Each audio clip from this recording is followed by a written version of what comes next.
Bom dia, gente. Olha, que manhã especial, né? Ver a obra de Deus avançando é especial demais. Hoje é um dia, como o pastor falou, eu já preguei aqui uma vez, mas hoje eu estou voltando com o meu livro. Eu escrevi um livro, é o primeiro livro que eu escrevi na minha vida. E assim, foi uma luta para poder tirar esse livro da minha cabeça e imprimir ele, porque ele está escrito há 5 anos, só que eu nunca tive coragem de lançar ele.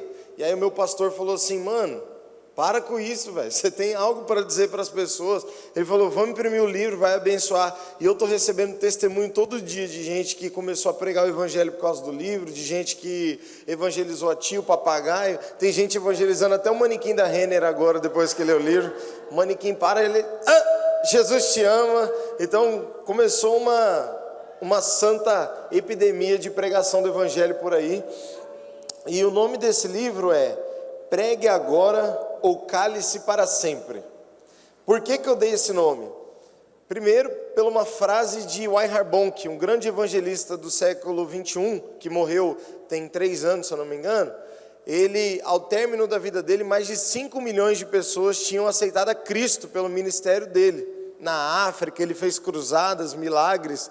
A conferência dele, quando ele estava fazendo cruzada, o pessoal vinha com um caixão atrás do púlpito dele, e vinha um monte de caixão. Tem vídeo disso na internet, de 6 caixões, 10, 20, e levava o caixão até ele, e ele: peraí que eu estou pregando, já eu desço lá para resolver com eles. E aí ele ia no caixão e: levanta agora, e o pessoal levantando do caixão morto.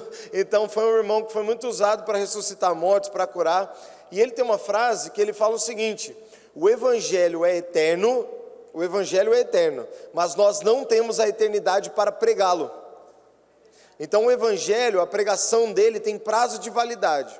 E aí o nome desse livro é Pregue Agora ou Cale-se para Sempre. Eu tirei essa frase do casamento, porque quando um homem está casando com uma mulher, o pastor, o mestre de cerimônia, quem for que esteja fazendo casamento, ele fala: se você tem algo para falar sobre esse casamento que está acontecendo aqui, contra ou a favor, qualquer coisa, fale agora ou cale-se para sempre. Então a Bíblia fala que nós vamos casar com Jesus, nós somos a noiva. E antes desse casamento acontecer, eu estou falando para você: pregue agora ou cale-se para sempre. Porque de todos os atributos que Deus deu para a igreja, por exemplo, os atributos que Deus deu para a igreja, a comunhão. Deus deu comunhão para a igreja. Na eternidade com Jesus, depois que a gente morrer, nós vamos ter comunhão. Deus deu o privilégio da gente orar. Na eternidade nós vamos orar, nós vamos clamar, nós vamos orar. Isso não vai ser tirado da gente. Relacionamento com Deus não vai ser tirado. Mas tem uma coisa que vai ser tirado da gente: a oportunidade de pregar o evangelho para alguém que não conhece Jesus. A oportunidade de evangelizar as pessoas acabou, porque naquele último dia quem foi perdido já está no inferno. Acabou, não vai ter mais esse privilégio. Você não vai conseguir mais pregar para sua mãe, para o seu pai. Naquele dia, a Bíblia fala que hoje Deus se manifesta como um pai, mas naquele último dia Deus será juiz, que julgará tudo e a todos. Então hoje Deus é pai, e que a gente possa sair dessa manhã mostrando esse Deus pai para as pessoas, que elas têm um pai. Porque no último dia nós não vamos ter essa oportunidade. Leonard Ravenhill, que escreveu Por que Tarde o Pleno Avivamento, ele fala que naquele último dia, quando a gente morrer, nós vamos querer ter orado mais, amado mais, pregado mais, chorado mais, vivido mais intensamente para Deus. E eu oro muito por uma igreja que não vai esperar morrer para reconhecer o tanto que Jesus é precioso e que viver para Ele é precioso. Eu quero chegar diante dos céus e eu não quero ouvir: filho, não te conheço. Como Jesus fala que vai ter um grupo de pessoas que vai chegar até Ele e vai falar: Senhor, no Teu nome expulsei demônio, eu curei, eu libertei. E Jesus vai falar para esse grupo: eu não te conheço. Eu quero falar como Paulo: eu combati um bom combate, eu guardei a fé, eu completei a carreira, eu fiz tudo que o Senhor me propôs a fazer nessa vida. Então esse livro, estou aqui só fazendo merchan do livro e pregando ao mesmo tempo, porque eu não sei não pregar, então eu tenho que pregar. Eu vendo pregando, não sou vendedor, sou pregador, então eu faço os dois juntos. Eu tento vender, mas acabo pregando. Glória a Deus. E esse livro Tem uma missionária chamada Sofia Muller. Ela fala que o cristão não precisa de um chamado para pregar o evangelho. Ele precisa de um chute no traseiro. Então esse livro não é um chamado, não é Deus chamando. Esse livro é um chute no seu bumbum para você sair do lugar, porque você sabe que tem que pregar o evangelho. Então eu queria que no final do culto você passasse ali, eu vou estar lá fazendo dedicatória para todo mundo que comprar, eu queria que você comprasse o seu chute, para você pregar o evangelho.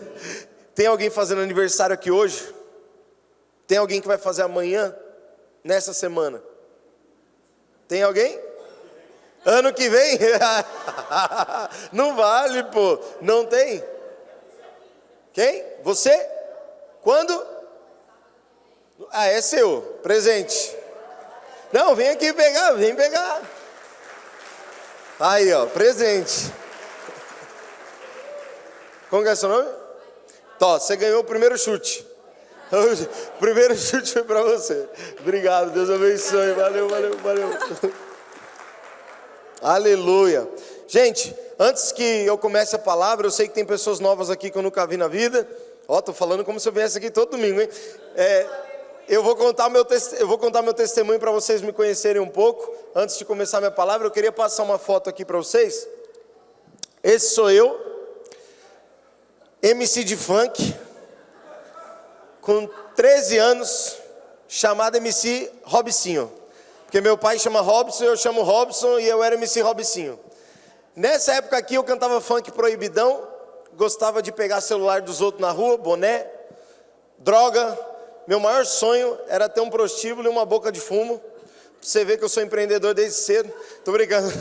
E eu queria fazer coisa errada, queria me distanciar de Deus. Na verdade eu nem ligava para Deus. Minha família ela veio de religiões afrodescendentes, então minha família toda é do candomblé, e eu queria que Deus assim ficasse bem no lugar dele e eu no meu lugar.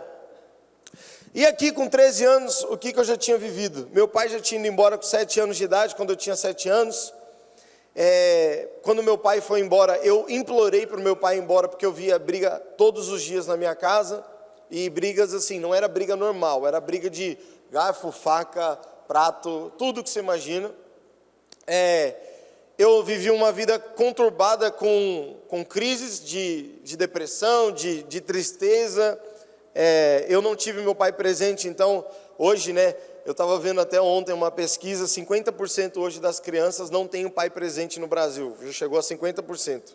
A falta de paternidade. Então, eu sei que eu não sou único, mas eu não tive meu pai presente, e isso afetou demais a minha vida, porque eu não tinha muita segurança, e todo esse cenário aí que você vê, corrente, relógio, tal, eu queria montar alguma coisa em mim, porque eu tinha falta de algo, eu tinha falta de amor. E eu nunca fui uma pessoa brava que chegava na rua, aí vou te espancar, tio. Eu nunca fui esse tipo de maloqueiro. Eu sempre fui muito educado. As professoras chamavam minha mãe e falavam, meu Deus, mano, o Aidan, ele é aquele aluno que a gente, assim, não sabe o que fazer, porque ele bagunça, mas na hora que você dá bronca nele, ele pede perdão e fica quietinho. Então as professoras nunca sabem como lidar com esse tipo de aluno. E a gente não sabe o que fazer com esses alunos, porque eles, assim, né, sarafrai, né, eles falaram. E aí, com 13 anos, eu comprei 4 litros de lança-perfume para vender no Play Center, no finado Play Center. E eu coloquei dentro da minha mochila, saí da escola, coloquei dentro da minha mochila droga. E aí eu tô caminhando para minha casa, eu usei um pouco, tô caminhando para minha casa. Na hora que eu chego em casa, minha mãe olha para mim na porta e fala assim, Aidan. Meu, quem deve teme, né? Então minhas pernas já fez até um berimbau assim, falei, nossa, mano. Ela falou, posso ver sua mochila? Eu falei, mas Satanás fala, né? De uma hora para outra, o diabo está falando com a minha mãe. Ela falou, não, que sua avó teve um sonho, que hoje você ia ter droga na sua mochila depois da escola. Minha avó não é crente, gente. Deus usando a mula de balão. Tô brincando. Tô brincando. Vó, não assiste isso aqui não, hein, vó? É brincadeira. E, cara, Deus falou com a minha avó, nesse sonho. Eu tô entrando no meu quarto, minha mãe fala, deixa eu cheirar aí o que tem na sua mochila. Pegou, cheirou, droga. Ela falou, isso aqui é acetona. Eu falei, mãe, não cheira muito que você vai, felizmente, a senhora vai ficar muito doida. E aí ela ligou pro meu pai que tinha ido embora de casa, meu pai chegou me espancando, saiu sangue do nariz, da orelha, eu fui espancado, não apanhei assim, fui espancado. E aí depois disso eu comecei a passar numa psicóloga, chamada Leila, uma mulher dos céus assim. Eu nem sei se ela era cristã ou não na época, mas ela começou a me atender. E um dia eu estou saindo da sessão com ela, eu encontro um menino chamado Eduardo, e esse menino fala para mim assim, ó, Aidan, sua mãe contou toda a situação da sua vida, e eu queria te convidar para ter um encontro com Deus, na minha igreja. Encontro com Deus era um evento que acontece sexta, sábado, domingo, você vai para uma chácara e fica lá. E eu falei, mano, eu não quero ter encontro com Deus, não. Aí ele falou, mas Deus quer ter encontro com você. Eu falei, não quer, pô. Eu não quero ter encontro comigo, minha mãe não quer ter encontro comigo. Você acha que Deus quer ter encontro comigo? Ele falou, é aí que Deus quer ter encontro com você mesmo. Falei, não vou, mano, pode esquecer. Ele falou, já paguei a sua. Eu falei, problema é seu, eu não pedi. Aí ele falou, mano, vamos, vai ter mulher, futebol e piscina. Aí eu falei, calma aí, evangelismo funcionou já, tá funcionando. Realmente, tinha futebol, mas não podia jogar. Tinha quadra, bola, mas não podia jogar porque era o dia inteiro de palavra. Tinha mulher, mas era lá no outro canto da capela e os homens lá no outro. Não falei com uma mulher naquele dia, e piscina tinha, mas não podia nadar, por causa do perigo. Então, ele foi um evangelista assim, ó, de mão cheia. Inclusive, se vocês quiserem estratégia de evangelismo, está aqui já a primeira, compartilhada no culto. E eu fui, por causa de mulher, futebol e piscina. Chega no encontro com Deus, o pastor começa a pregar uma palavra sobre o amor de Deus.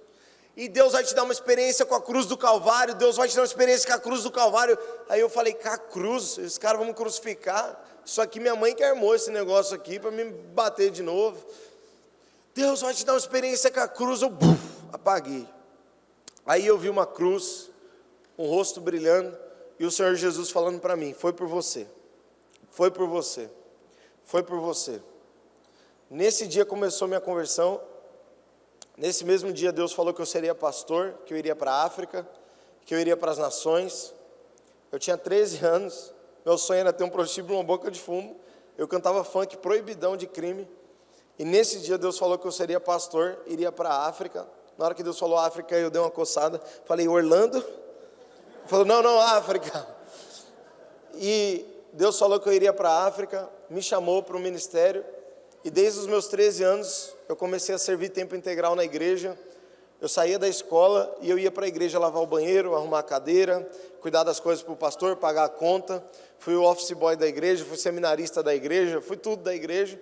E Deus transformou a minha vida. Hoje eu tenho minha filha, Flora, a Bia, que está ali atrás, minha esposa. Deus reconstruiu a história da minha família. Hoje eu fui para 18 países pregar o evangelho. Morei, na África, nos Estados Unidos, pude pregar em algumas nações do mundo, e principalmente nos países mais perseguidos do mundo, que é a janela 1040, se a gente tiver foto daquele mapa,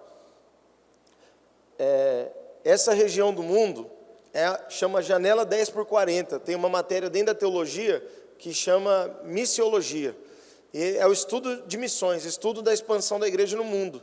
E esse lugar aqui, ó, o norte da África e o sul da Ásia, onde está concentrado os 50 países mais perigosos do mundo para se pregar o evangelho. E eu fui para lá. Eu quero contar duas histórias que eu vi lá, só para você ver o tanto que a igreja brasileira é abençoada. Vamos para a foto do cara deitado? Esse pastor aí, que está deitado do meu lado, tirei escondido dele, porque me marcou a história dele. Eu estava num lugar chamado Caracal, Paquistão. Nem a ONU tem esse lugar no mapa. Não tem mesmo, eles não reconhecem como país. E eu fui para esse país chamado Caracal, Paquistão, tem visto para entrar, foi difícil. Eu fui o único brasileiro que entrou lá. E nisso que eu entrei lá, eu estava conversando com esse pastor, e ele foi preso 20 vezes por ser pastor, por pregar o evangelho. 20 vezes. Ele falou que era como se fosse a SWAT. Máscara preta, sirene na casa dele. Bau! Batia na porta, esposa, filho, dá aqui seu braço. Quebrava o punho dele, plau, encaixava na algema, levou para a cadeia 20 vezes, com o joelho quebrado, com a perna quebrada, com o punho. E, por ser pastor, ele é considerado o homem mais perigoso de Caracal, Paquistão. A esposa, estuprada 3 vezes, só por ser esposa de pastor. E o filho, com 17 anos, quando eu fui lá, estava preso pela 2ª vez já. Então começou o karma na vida dele, do pai. E esse cara, eu perguntei para ele, olha, vamos embora para o Brasil? A gente faz o que? Uma vaquinha, levanta recurso, vamos para o Brasil, vamos para os Estados Unidos, você consegue refúgio em qualquer país do mundo. Vamos embora. Ele falou assim para mim, você está louco? Eu falei, eu tô louco? Eu tô louco? Ele falou, Deus, como que Ele vai alcançar essas pessoas do meu país se eu for embora? Como que vão pregar o evangelho aqui se eu for embora? Ele falou que todo o meu sofrimento sirva para a glória de Deus. Isso é uma história. A outra, queria mostrar a foto de eu comendo com meu amigo, Pauã. Estava no Zâmbia, morando na África aqui. Eu morava numa casa que tinha 35 pessoas. Pensa na bagunça. Tinha africano, asiático. De manhã os asiáticos acordavam. Roshni, Roshni, Saralam, Roa, Zindegi. E os africanos só. Yesua, Kanaka, Ia. Então, minha cabeça de manhã era uma loucura, assim. Eu não... E eu, brasileiro, a gente não acorda muito bem humorado. Eu falava, gente, acabou! Pelo amor de Jesus Cristo. E eu estava comendo um dia com o Pauã, voltei para o Brasil, Pauã voltou para o Nepal para ser pastor no Nepal, ele é do Nepal. E aí, passa por lado, Pauã teve um traumatismo craniano por causa que estava indo para o culto. Um grupo de hindus pegaram ele, espancaram a cabeça dele, até dar um traumatismo craniano, porque ele é pastor, porque ele prega o evangelho. Pode parar as fotos, por gentileza? Você sabe, gente, que a igreja brasileira, a gente se trata como minoria, né? É a igreja perseguida, estão perseguindo a igreja do Senhor é muito perseguida. Realmente, a igreja é perseguida, seja midiaticamente, ou seja, batendo mesmo, caso de agressões, ou às vezes até falas, enfim, pejorativas, tanto faz. Tem vários tipos de perseguições no mundo. Perseguição midiática, religiosa, política, tem vários tipos de perseguição. Mas a igreja brasileira, a gente se trata como se fosse minoria nesse país, mas nós não somos. A igreja cristã brasileira deixou de ser minoria já há alguns anos na nação brasileira, e a gente se trata como se fosse coitado. Ai meu Deus, estão perseguindo a igreja. Vindo para cá, estava pensando, ontem eu parei numa hamburgueria, fui evangelizar uma pessoa, a pessoa super aberta para Jesus. Semana passada eu parei no restaurante, falei do garçom, eu não apanhei, eu não morri, não me bateram. Mês passado, eu passei 2 anos da minha vida pegando o trem, parando lá na Rua Augusta, na Paulista, sabe a Rua Augusta? Que é considerado um inferno, à noite, quando dá sexta-feira, meia-noite, vira um inferno Augusta, que as pessoas falam. E eu pregava no inferno, toda sexta e todo sábado, eu esperava o metrô voltar às 4h30 da manhã para mim ir embora. Nunca apanhei, muito pelo contrário. Muitas pessoas tiveram encontro com Jesus, eu dei abraço, eu chorei junto, eu vi histórias assim que marcaram a minha cabeça. E eu percebo que a igreja brasileira, a gente se prende tanto a um discurso, que a gente acaba não se aprofundando no simples da palavra de Deus, e na palavra de Deus que fala que a gente tem que pregar. A gente se trata como minoria quando nós não somos. Existe perseguição contra a igreja? Existe, mas deixa eu te contar também um outro segredo sobre a perseguição. A igreja só cresce debaixo de perseguição. A igreja de Cristo nunca cresceu em outro contexto, em momentos que estavam tudo bem. Quando está tudo bem, pasmem, a igreja de Cristo se perde. Quando está tudo bem, tudo favorável, a igreja de Cristo se perde. Você pode ver pela sua vida, quando você está entrando dentro do avião, você expulsa o demônio do pneu, da turbulência, o demônio da janela quebrada, do piloto bêbado, você expulsa o demônio de tudo. Você entra no voo, você, ai Senhor, Espírito Santo está tremendo, não sei o que. Aí o voo pousa. Bum. Depois que pousou, cadê Deus? Tem uma frase que fala que nós pedimos oceanos e agradecemos ilhas. Nós, como cristãos, nós temos facilidade em esquecermos das coisas simples do dia a dia, das coisas ordinárias, das coisas que Deus pede para a gente fazer. E o cristianismo virou, infelizmente, a maioria das igrejas virou uma espécie de frisson, virou uma espécie de experiência que transcende de domingo. Virou aqui um lugar onde as pessoas vêm para o culto e elas querem sentir um negócio muito bom para ir embora em paz na segunda-feira.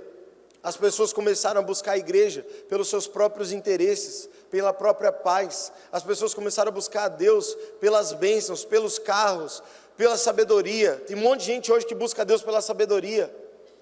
Eu vi esses dias um cara muito famoso falando que buscava a Deus por causa de provérbios e queria a sabedoria de Deus.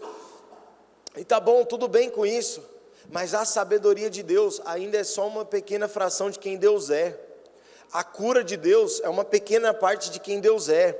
Não é a cura de Deus, é o Deus da cura. Não é a sabedoria de Deus, é o Deus da sabedoria. Não é a pregação do Evangelho, mas é o Deus que te dá amor para você pregar o Evangelho. O convite do Evangelho nunca é para você pegar partes pequenas de Deus, mas é para você pegar Deus, abraçar Deus, ficar com Deus. É para você crescer nas Escrituras, é para você crescer orando, jejuando, crescer na sua vida de intimidade com Ele.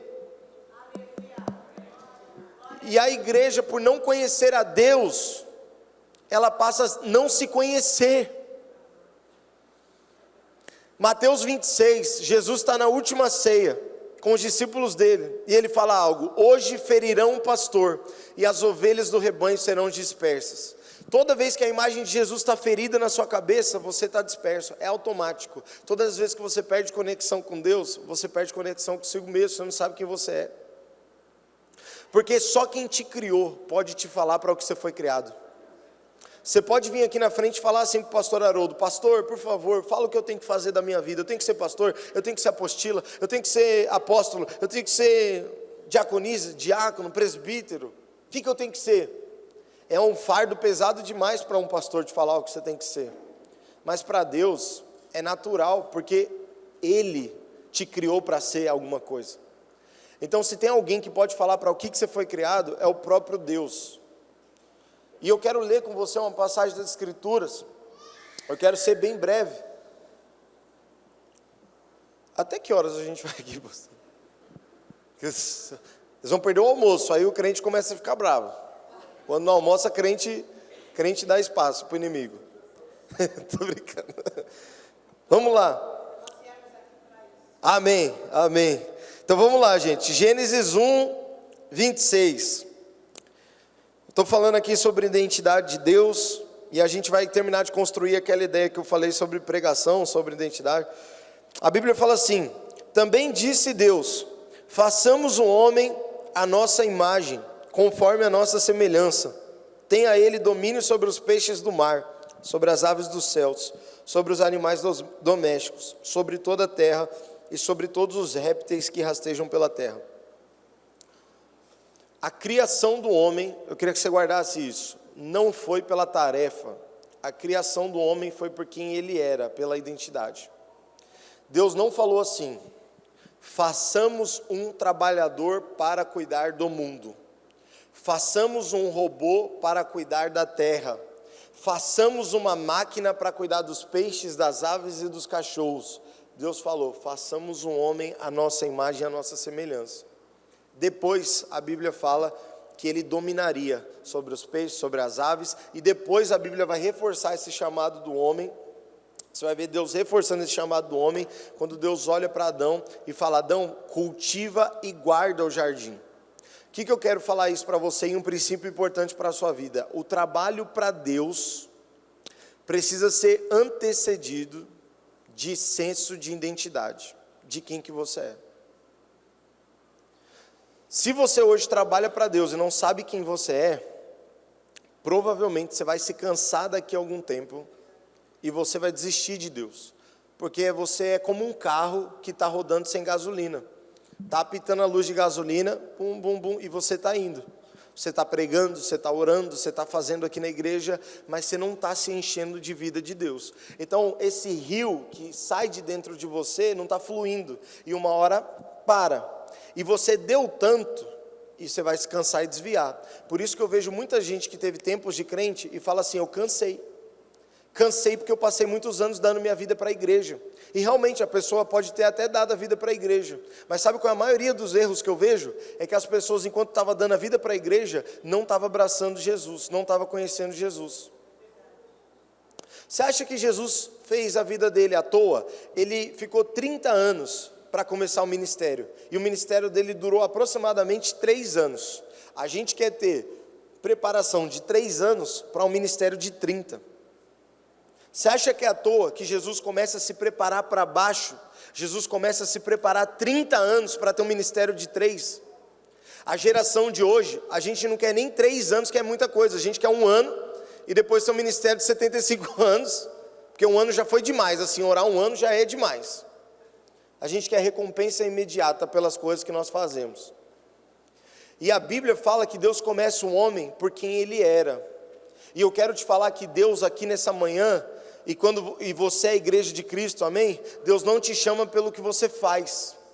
Naquele último dia, Deus não vai falar assim, ó: evangelista Aidan, venha no meu reino. Pastor Haroldo, venha no meu reino. Missionário, apóstolo, você é todo poderoso, vem no meu reino. Deus vai falar para todo mundo: filhos, filhas. No último dia da eternidade não vai ter título que anteceda filho. Não vai ter. Todos nós vamos ser chamados de filhos, de filhas. Todos esses títulos aqui são para essa terra. São para cuidar da igreja dele. É privilégios que nós temos em vida, mas já não vamos ter mais. E Deus começa o homem não pela atividade dele. Deus poderia ter pegado o pó, criado o homem e falado assim: você vai trabalhar muito. Mas Deus começou falando: façamos o homem à nossa imagem, à nossa semelhança. Antes de você lembrar que você tem que trabalhar para Deus, eu gostaria muito que você lembrasse que Deus te chamou para Ele. Deus não quer pessoas que trabalham para Ele. Deus não quer que você trabalhe para Ele. Deus quer pessoas que trabalhem com Ele. Sabe, gente, se eu tivesse uma empresa grande, eu jamais chamaria um funcionário para ir lá na minha sala e eu falar assim para ele: olha, você ganha tanto, fulano ganha tanto, Beltrano ganha tanto, daqui a tantos anos eu tenho esse plano aqui para a empresa, eu quero fazer isso aqui, e os meus sonhos pessoais, eu quero comprar tal carro ano que vem, tal casa. A gente jamais, chefe não faz isso geralmente com funcionário. Mas agora, se essa pessoa fosse meu amigo, eu chamaria ela na minha sala e falaria assim: meu, sabe que eu estou sonhando? Com isso, com aquilo outro, estou fazendo aqui, me dá um conselho. A Bíblia fala em João 15:15, já não vos chamo mais de servos, porque o servo não sabe o que se passa no coração do seu Senhor. Agora, pois, eu vos chamo de amigos. Ou seja, tem um monte de gente que trabalha para Deus que não conhece Deus. Lembra dessa passagem aqui, de Lucas 10:38? Eu vou ler e você vê se você conhece. Jesus e os seus discípulos continuaram em sua viagem e chegaram a um povoado. E ali uma mulher chamada Marta o recebeu na casa dela. Maria, a sua irmã, sentou-se aos pés do Senhor e ficou ouvindo o que ele ensinava. Marta estava ocupada com todo o trabalho da casa. Então chegou perto de Jesus e perguntou: o Senhor não se importa que a minha irmã me deixe sozinha com todo esse trabalho? Mande que ela venha me ajudar. Aí Jesus respondeu: Marta, Marta, você anda agitada e preocupada com muitas coisas, mas apenas uma é necessária. Maria escolheu a melhor de todas, e essa não vai ser tirada dela. O que a Bíblia está falando? Que Jesus chega na casa de uma mulher chamada Marta, e Marta, diante da presença de Jesus, a reação da presença de Jesus na vida de Marta foi fazer ela trabalhar muito. A presença de Jesus chega e Marta começa a trabalhar. Meu Deus, preciso fazer um bolo de fubá para Jesus, que Jesus chegou. Ei, Maria, sai daí, Maria, vamos fazer um cafezinho para Jesus. Jesus está cansado, né? Vamos fazer. E ela começa a correr para organizar a casa. Parece minha mãe, minha esposa, né? Mulher ama você receber gente em casa sem avisar, né? Ama, né? Toda mulher vira Marta na hora que você recebe alguém em casa sem avisar. A Bia vira Marta rapidinho, é só eu chegar em casa e estar com alguém que eu não avisei ela. Ela, meu Deus do céu. Aí ela começa a correr para arrumar a casa. E Jesus chega na casa de Marta, e a presença dele faz Marta trabalhar para ele. Mas tem outra pessoa chamada Maria, que a presença de Jesus não fez ela trabalhar, mas fez ela sentar e contemplar ele. Tem muita gente, e olha o que Jesus fala para ela. Marta, indignada com Maria, olha para Jesus e fala: Jesus, tá de sacanagem, né? Olha Maria sentada nos seus pés e eu estou trabalhando. Me parece muito com aquela parábola do cara que chega por último para trabalhar e recebe o mesmo tanto que os que chegaram primeiro? E agora ela chega até em casa, e Jesus olha e fala assim: Marta, Marta, você está ansiosa e preocupada com muitas coisas, mas uma só importa. Eu tenho medo de um dia que eu chegar na eternidade, Jesus falar para mim: você se preocupou com tanta coisa, mas tanta coisa, que você perdeu o que mais importava, que era eu. Eu conheço pessoas que evangelizam, que não sabem quem Jesus é, que há muito tempo não falam com Jesus. Eu conheço pessoas que dão conselhos para os outros a respeito de Deus, mas não conhecem Deus. E Marta, ela está trabalhando para Jesus, só que o ativismo de Marta é fruto de preocupação e ansiedade. Parece com a nossa geração hoje? Demais. A gente vive na geração mais ansiosa e preocupada que existiu da terra. E quando as pessoas vão para a igreja, elas se tornam ativistas. Por conhecerem a Cristo? Não. Por ansiedade e preocupação. Preocupação de ir para o céu. Preocupação de ser descartada por Deus. Preocupação de não ser amada. Preocupação de Deus não estar feliz com elas. Preocupação de pecar. Eu vou pecar. Se eu parar, eu peco. Se eu parar, eu peco.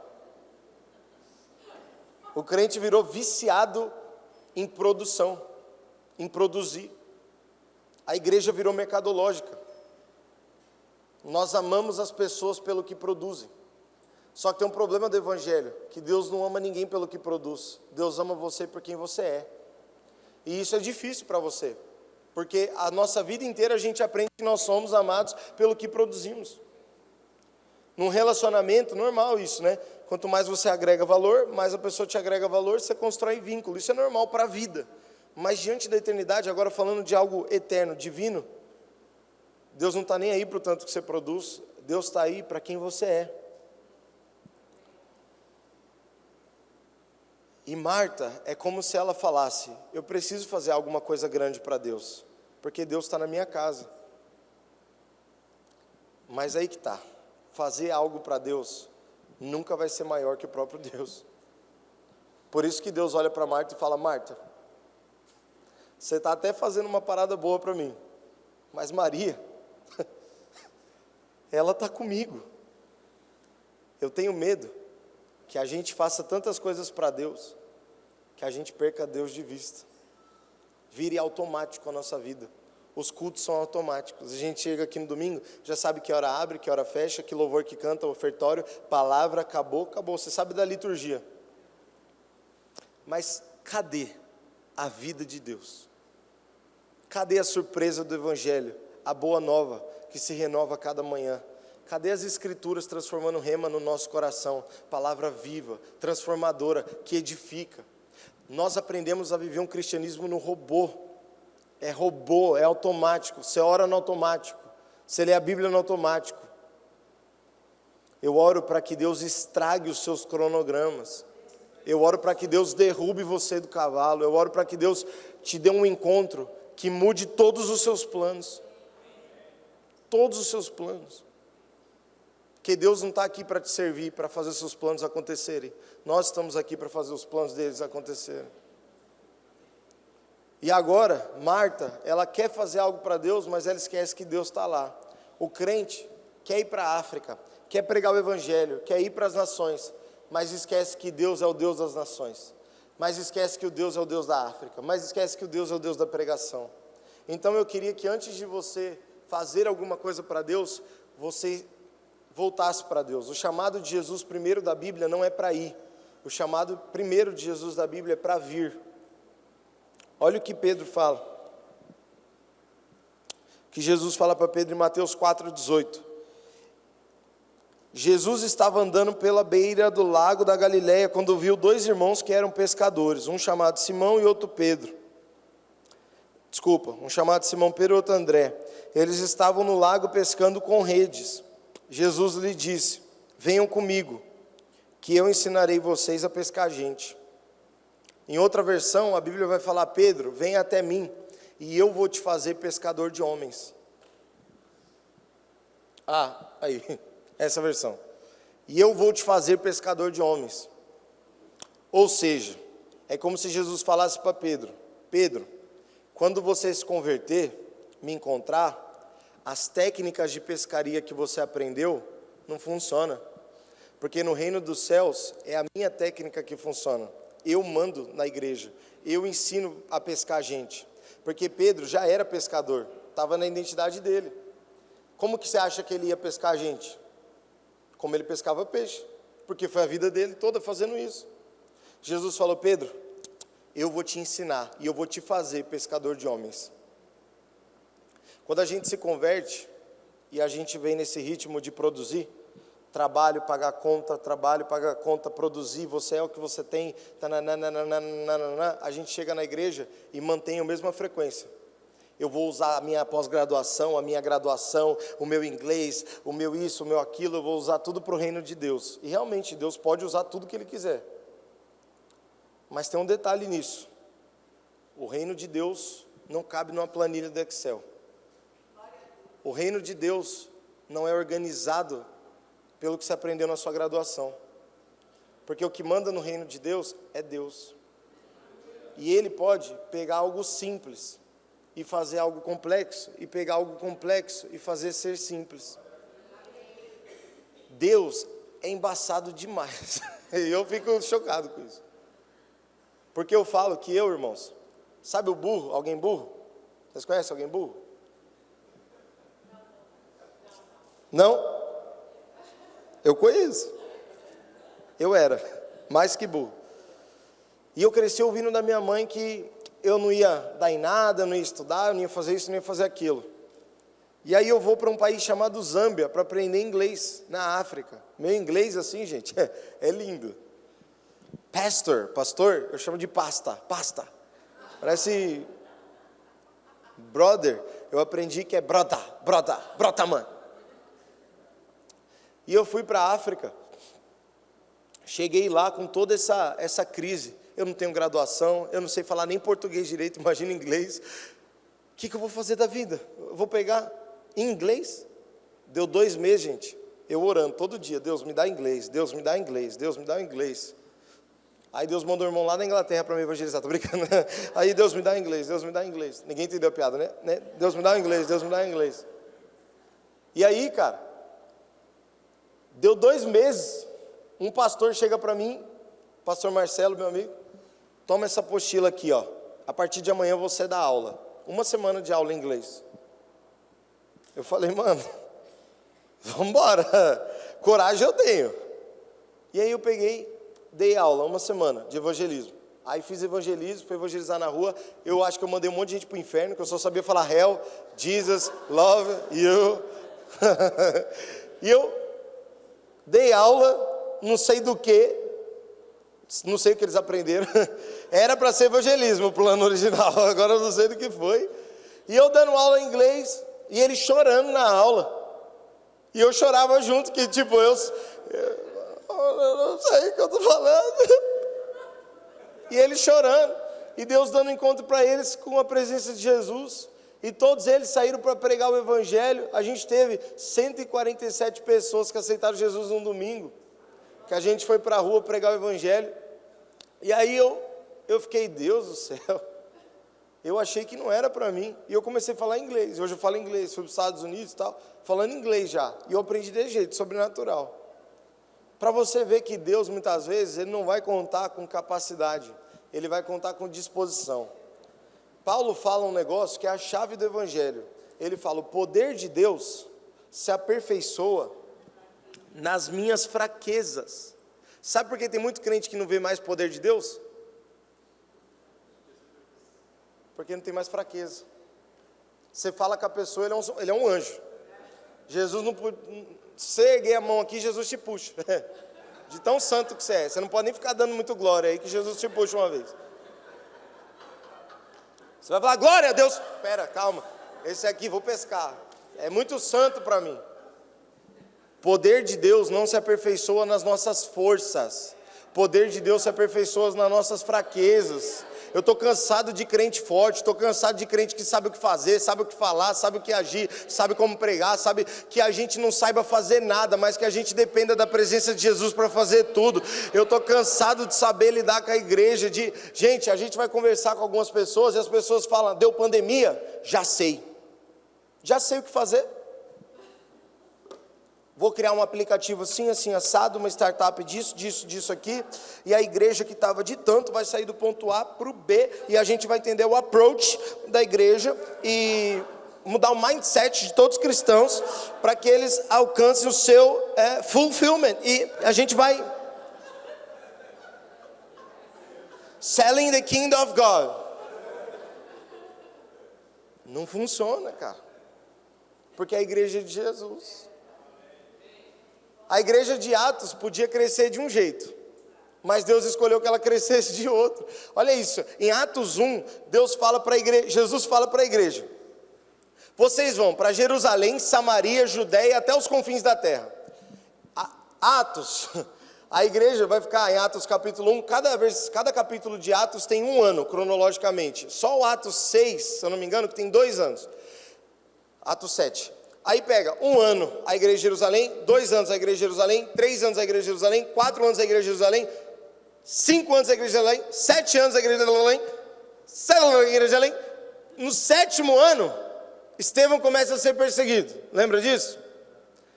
A igreja começa uma perseguição terrível contra ela. Uou! E a Bíblia fala nos versículos posteriores que a igreja foi espalhada por causa da perseguição para Samaria, Judeia e até os confins da terra. Sabe o que faltava para a igreja sair de Jerusalém? Perseguição. Não bastou ter a palavra de Jesus para a igreja, bastou ela ser perseguida. Tem crente que ora e fala assim: Deus, eu quero tanto viver uma vida de milagres, eu quero tanto ser usado com poder, com milagre. Aí vem o irmão cadeirante na sua frente no shopping. Ai meu Deus do céu, peraí, não dá para orar não. Como é que você vai viver milagre se você não tiver alguma coisa impossível na sua frente? Como é que você quer milagre se você não quer algo impossível? Como é que você quer contar testemunho se não vai ter desgraça na sua vida? É sério, gente. Eu, Aidan, não queria ter testemunho nenhum para contar da minha história. Sério mesmo. Em sã consciência, eu não queria ter testemunho nenhum. Eu queria que minha vida fosse assim, ó, ainda nasceu, caminhou com Deus, Deus levou ele para ele mesmo e acabou. Nossa, minha história ia ser linda, né? Agora eu estou aqui falando do boné, do piercing, do relógio, e tira, e vai na África aprender inglês, espancado, apanhei, pegaram uma faca para enfiar na minha cabeça, a polícia pegou meu passaporte, olha que delícia. Hoje no púlpito vocês olham e falam: eu quero muito viver essas histórias. Quer nada, você não quer. Você não quer, diante de Deus, você não quer, porque eu também não quero. A gente quer viver umas coisas com Deus que a gente nem sabe por que está orando. Minha palavra já se embananou toda aqui, já estou falando já pelo Espírito, já está livre já. Mas voltando no assunto identidade, lembra que quando Adão e Eva pecam, Deus vai para o jardim, e a Bíblia fala que assim que Adão e Eva pecam, os olhos deles foram abertos.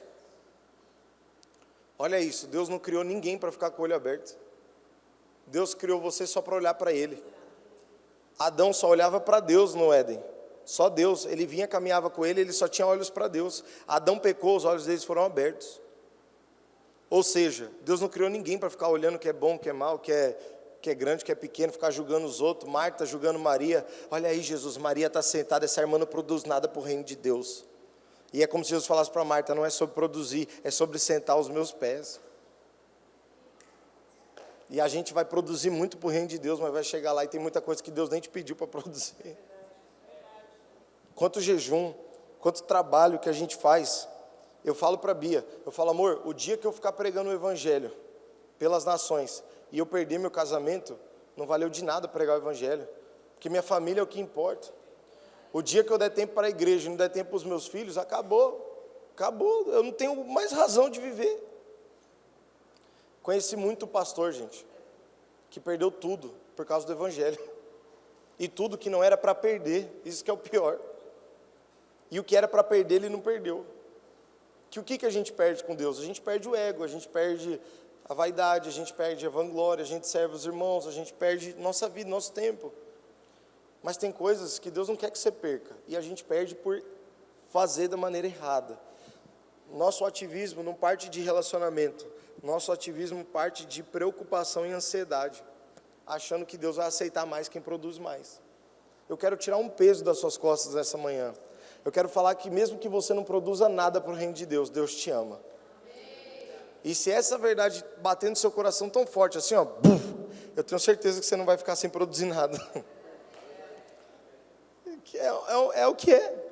Não tem ninguém que se aproxima de Deus e Deus não manda ele se aproximar do próximo. Não tem ninguém. Toda vez que eu me aproximei de Deus, Deus mandou eu olhar para alguém. Por isso que a Bíblia falaram para Jesus, Jesus resume os mandamentos. Jesus falou, ame a Deus sobre todas as coisas e o próximo como a ti mesmo. Ou seja, você resolve aqui e depois o daqui vai ser resolvido. Você resolve vertical e depois eu resolvo horizontal. Você resolve vertical e eu resolvo horizontal. Você quer ver alguém chato na igreja? É alguém que não tem presença de Deus, cara. Ele está cheio de presença dos outros, mas sem presença de Deus. E quando eu falo presença de Deus está em todos, está dentro. Vocês entendem o que eu estou falando, sobre a busca por Deus, sobre a busca, orar, crescer em Deus, crescer na Bíblia, nas Escrituras e tal. E agora o homem peca, o olho dele é aberto, Deus volta para o jardim. Primeira pergunta que Deus faz, qual que é? Adão, onde você está? Deus é burro? Deus não sabia onde Adão estava? Sabia. Sabia que essa pergunta não é sobre o lugar geográfico? Não é sobre onde Adão estava, se era atrás de uma árvore, de um coqueiro ou de uma mangueira. Deus estava perguntando para Adão assim, cadê aquela pessoa que eu criei? Onde você está? Qual que foi a resposta de Adão? Senhor, pequei, por isso me escondi. Adão nem responder, Deus respondeu, cara. Deus só perguntou uma coisa, cadê você? A resposta para cadê você é qual? Estou aqui, não é pequei. Não existe essa resposta. Se eu perguntar para alguém, onde você está? Pequei, mano, pequei. Eu vou falar, mano, essa pessoa tem problema, está com algum problema. Alguma coisa deu errado. Eu falei, não, eu estou perguntando, cadê você? Eu quero te encontrar. Não, pequei, eu pequei. Tá louco, cara? Estou perguntando sobre você, eu quero você. Deus está sempre preocupado com o relacionamento. O homem está sempre preocupado com o pecado. Sempre preocupado com o que faz, com o que não faz. E Deus está sempre perguntando, onde você está? Onde você está? Onde você está? Onde você está? Onde você está? Sabe por quê? Porque você não é definido pelo seu pecado. Você não é definido pelo tanto que você produziu para Deus. Você não é definido pelo tanto que você prega. Você é definido por uma coisa só: relacionamento com Deus. Cadê você? Onde você está? Onde você está? Onde você está? Eu tenho medo que no último dia da eternidade, Deus olhe para mim e fale assim, filho, realmente, você lutou contra o pecado, perdeu todas as vezes. Porque o pecado é um trem difícil de ser vencido, né? Você perdeu, você lutava, caía, você foi levando sua vida cristã assim. Mas filho, você perdeu um negócio. Você perdeu lá atrás a minha presença. Lembra quando a mãe de Jesus esquece Jesus no templo? Tem muita gente perdendo a presença de Jesus no templo, esquecendo da presença dele aqui. Gente, Deus ama vocês. Não dá para mudar isso, cara. Você pecar hoje, eu não estou te dando carta verde para você pecar, mas se você pecar, a Bíblia fala para você saber que você tem um advogado diante do Pai que é justo. Se você acertar, Deus não vai te amar mais por isso. Há quanto tempo você não lê a Bíblia para desfrutar da presença de Deus? A gente lê a Bíblia para montar pregação, para pregar, para postar, para mandar para o irmão. A gente lê a Bíblia e fala, nossa, isso aqui a Maria tinha que ler. Maria, olha o versículo que eu achei aqui para você. A gente lê a Bíblia para os outros. A gente ora querendo mais poder para os outros. Eu vou orar porque quanto mais eu oro, mais eu sou ungido. No fundo a gente está falando, eu quero orar mais para que diante das pessoas eu tenha mais poder. Eu quero orar mais, para que eu conheça mais, para que eu me desfaça mais, para que Cristo seja mais visto na minha vida, para que eu abra mão daquilo que eu sou, para que eu conheça quem Cristo é e que eu me pareça com Jesus a cada dia mais. Eu quero o Senhor, só o Senhor, só o Senhor, só o Senhor, não precisa de mais nada, só o Senhor. Lembra do caminho de Emaús, pastor? O que acontece lá? Jesus está com os caras não reconhecem. Eu tenho medo que a gente tenha uma expectativa tão alta em relação a Deus, que se o próprio Deus estivesse aqui, a gente não ia conseguir reconhecer Ele. O que foi que aconteceu com eles? Eles tinham uma expectativa de algo acontecer. E Jesus quebra a expectativa deles com algo simples. É uma maneira que Jesus se porta que quebra tudo. Será que hoje você não gerou expectativa que Deus Todo-Poderoso vai tremer a sua casa, vai cair o telhado na cabeça do seu marido e ele vai aceitar Jesus? Ou que sua filha vai estar lá dormindo e de repente você vai orar assim da porta, Espírito, e vai começar a levitar assim, ó. Você fala, eis que te digo. Que cristianismo que a gente tem vivido. Para tudo que você está fazendo hoje e lembra do primordial, você é amado. Se isso ficou para trás, deixa as outras coisas para trás hoje e fica só com isso, você é amado. Aí eu tenho certeza que a igreja aqui vai começar a amadurecer de uma forma muito violenta, rápida. As pessoas vão começar a pregar o evangelho com uma leveza muito maior do que pregam, porque tem gente que prega para Deus, tem gente que não prega com Deus, prega para Deus. Esses caras aí que põem terno às vezes na rua, que eu fui conversar na Praça da Sé, não vou nem falar a igreja que é, mas eu converso com eles e a maioria está trabalhando para Deus, está com uniforme para Deus. Porque Deus manda eu lhe dizer, víbora, pecador, está trabalhando para Deus, mas o próprio Deus não conhece. Que dia foi que a gente acreditou nisso? Que dia foi que a gente acreditou que a gente seria mais amado pelo que fizesse? Quando eu contei aqui que eu fui para a África, fui para lá, fui para cá, eu fui porque eu sou amado. Eu não fui para ser amado, eu fui porque eu sou amado.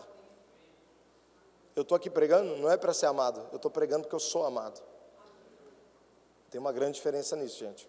Em você fazer as coisas para Deus, para ser amado, e você fazer porque você é amado. Que o nosso cristianismo flua do amor, que o nosso cristianismo flua do relacionamento, que o nosso cristianismo flua dessa vida de Deus dentro de nós, simples, mas poderosa e profunda, que transforma a maneira que a gente trata a esposa, trata o marido, trata os filhos, trata os pais, trata os avós, trata os professores, trata o chefe, trata os parceiros de negócio, trata os colaboradores, que essa presença de Deus transforme tanto o nosso coração, que a gente faça as coisas a partir do amor, e não para o amor, para ser amado. Amém?